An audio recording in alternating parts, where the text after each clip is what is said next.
അപ്പൊ ഞാനും ഒരു മദറായിട്ട് 3 വർഷം കേട്ടോ. അപ്പൊ ഒരു മദേഴ്സ് ഡേ സെലിബ്രേഷൻ ആണ്. സെലിബ്രേഷൻ ഒന്നുമില്ല, ഞാൻ തന്നെ ഉണ്ണീനെ കൊണ്ട് ഐസ്ക്രീമും ഇങ്ങനെ കൊണ്ടുവന്നിട്ട് ആക്ട് ചെയ്തിട്ടിരിക്കുകയായിരുന്നു. അങ്ങനെ ഐസ്ക്രീമൊക്കെ കൊണ്ടുവന്ന് തന്നു. എന്നിട്ട് ഞങ്ങൾ കഴിച്ചു. ചോക്കോബാർ ആയിരുന്നു. അപ്പോൾ സിമ്പിളായിട്ട് ഞങ്ങളുടെ ഒരു സെലിബ്രേഷൻ അങ്ങനെ ഇരുന്നു കേട്ടോ. അത് കഴിച്ചതിന് ശേഷം ഞാനും ഉണ്ണിയും എൻ്റെ അമ്മ എല്ലാവരും കൂടിയിട്ട് അമ്മമ്മേനെ കാണാൻ വേണ്ടിയിട്ട് പോയി. അമ്മമ്മയ്ക്ക് വേണ്ടി കുറച്ച് മിഠായിയൊക്കെ മേടിച്ചിട്ടാണ് പോയത്. എന്നിട്ട് അമ്മയും വല്യമ്മയും കൂടിയിട്ട് അമ്മയ്ക്ക് കൊടുത്തു കേട്ടോ. അങ്ങനെ അമ്മമ്മേനെ കണ്ടിട്ട് വന്നു. അതിന് കുറച്ച് മിഠായി എനിക്കും തന്നു. പിന്നെ ഞങ്ങളൊക്കെ കുറച്ച് ഫോട്ടോസൊക്കെ എടുത്ത്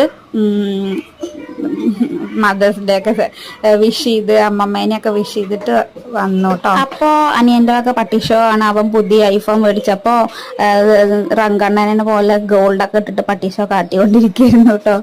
അപ്പൊ അത്രയേ ഉള്ളൂ. അവർക്ക് ടാറ്റ ബൈ ബൈ പറഞ്ഞു.